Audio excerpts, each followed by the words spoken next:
Dans cette nouvelle vidéo, nous allons voir ensemble l'une des plus grandes pandémies totalement oubliées de cette ère moderne. Si je te parle de la grippe de Hong Kong, qu'en penses-tu? Si je te parle de la pandémie de 1968-69, à quoi cela te fait-il penser? Si je te dis que cette catastrophe sanitaire a fait plus d'1 million de morts, le savais-tu? Si tu ne sais pas répondre à ces questions, pas de panique, c'est normal, c'est même totalement logique, car cette première grande pandémie de l'histoire moderne a été complètement oubliée par la mémoire collective. Mais alors, pourquoi cet oubli?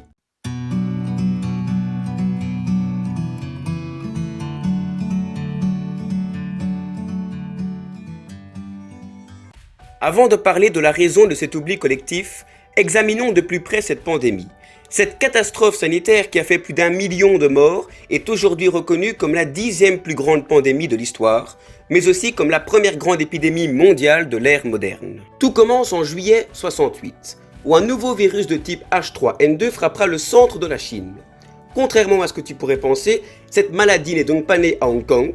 Cependant, c'est bien dans cette ancienne colonie britannique qu'elle frappera le plus en touchant en quelques semaines à peine plus de 15% de sa population, soit 500 000 personnes. Par la suite, ce virus se propagera en Inde, en Australie, mais aussi aux USA où il fera en très peu de temps plus de 50 000 morts. Cette nouvelle grippe touchera le nouveau continent à cause de la guerre du Vietnam. En effet, c'est par le retour des soldats américains que ce fléau s'abattra sur les USA. L'Europe sera-t-elle aussi touchée lors de cette première vague en 1968? Cependant, la véritable hécatombe se produira sur le vieux continent lors de la deuxième vague qui aura lieu à l'hiver 69. En effet, après quelques mois d'accalmie, ce virus refrappera de plein fouet les pays européens. Cette deuxième vague se déroulera principalement sur 2 mois, entre décembre 69 et janvier 70, où elle fera plus de 30 000 morts en France, mais aussi plus de 10 000 morts en Belgique. On estime que cette pandémie aurait touché par exemple plus d'un quart des Français, poussant certaines écoles et industries à fermer, tant le nombre de malades était colossal. Certaines régions du sud de la France seront même touchées jusqu'à 60%. À présent, 2 grandes questions doivent te venir à l'esprit. Pourquoi y a-t-il eu une telle propagation et surtout, pourquoi cette catastrophe a-t-elle été complètement oubliée de tous? Pour répondre à ta première question, il faut savoir que beaucoup d'historiens la qualifient, je cite, de première pandémie de l'ère moderne qui se caractérise par sa vitesse de propagation due à l'évolution très rapide des moyens de transport.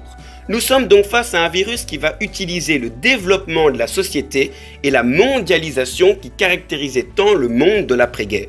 Pour finir, tu vas enfin comprendre pourquoi ni toi, ni moi, ni personne d'autre ne connaissons cette 3e plus grande pandémie de l'histoire moderne. En effet, tes parents ou tes grands-parents te diront sûrement qu'ils se souviennent de mai 68 et de la guerre du Vietnam, mais pas de cette pandémie. Je vais donc te donner les 3 grandes raisons de cet oubli. Premièrement, il y a le contexte de l'époque. Le premier homme vient de mettre un pied sur la Lune. Nous sommes complètement monopolisés par la guerre du Vietnam, qui en plus est l'un des premiers conflits retranscrits à la télévision. De plus, l'Occident vient de vivre un événement majeur, à savoir mai 68. Et n'oublions pas que nous sommes toujours dans les 30 glorieuses. Je te laisse donc imaginer qu'une soi-disant petite grippe n'a donc pas sa place parmi tous ces grands événements historiques.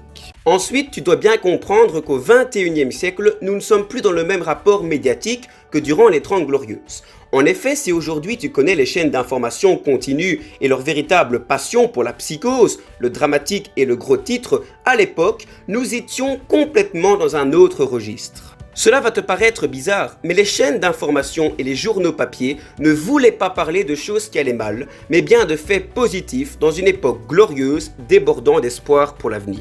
Et donc, au moment où ce virus faisait le plus de ravages, au moment où il touchera plus d'un quart de la population française, c'est-à-dire à l'hiver 69, tu pouvais totalement boire un café le matin en lisant dans le journal « La grippe est stationnaire, ce n'est ni grave ni nouveau » ou encore « L'épidémie de grippe paraît régresser en France ». Nous étions donc dans une mentalité totalement opposée à celle d'aujourd'hui qui fait face au coronavirus. Le 3e point concerne les outils statistiques.